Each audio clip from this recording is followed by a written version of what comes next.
The business handshake is a way to start relationships in your workplace, and it's a way to start communication. But first of all, it starts with the nonverbal communication. When you're shaking somebody's hand, you're building a relationship before you start communicating verbally. Let's take a look at what a business handshake looks like.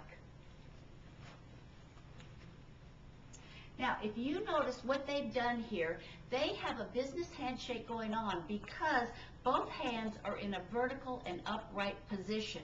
Now, let's say that Diana came in and she shook hands and put her hand in a submissive position. That puts Tony in the dominant position.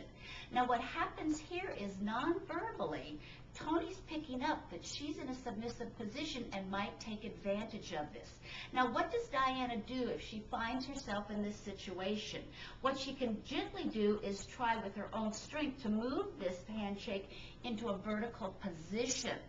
This way, Tony might be thinking, this woman means business. And that's what business is about. This is adult-to-adult communication.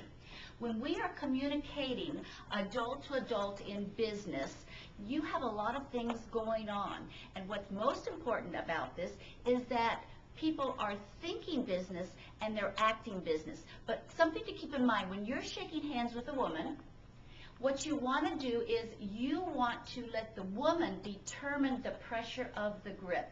It's been shown that men can exert 5 times the amount of pressure on a woman's hand. So always let the woman determine the amount of pressure of the grip and let her determine the number of pumps that are taking place during that handshake. When she's finished pumping, she will stop. Now, something else to think about, when you're shaking a man's hand and he brings it into the dominant position and you are unable to turn it up in that vertical position, you can use the second hand. So if Tony takes my hand this way and I can't move it, what I can do is use 2 hands. Now, something to think about with two-handed handshakes. You see a lot of politicians do this. You really don't want to be like a politician and using a two-handed handshake unless you know the person very, very well, or unless he's got you in a dominant handshake and you cannot move him into the adult-adult business communication handshake. Something else that you can do that this works really, really well, if again I can't move him from his dominant position, I can take a step into him and turn around, and guess where my hand is now? My hand is in the dominant position. If I want to be nice, I can put it into a vertical position. But again, I'm in control of the handshake now.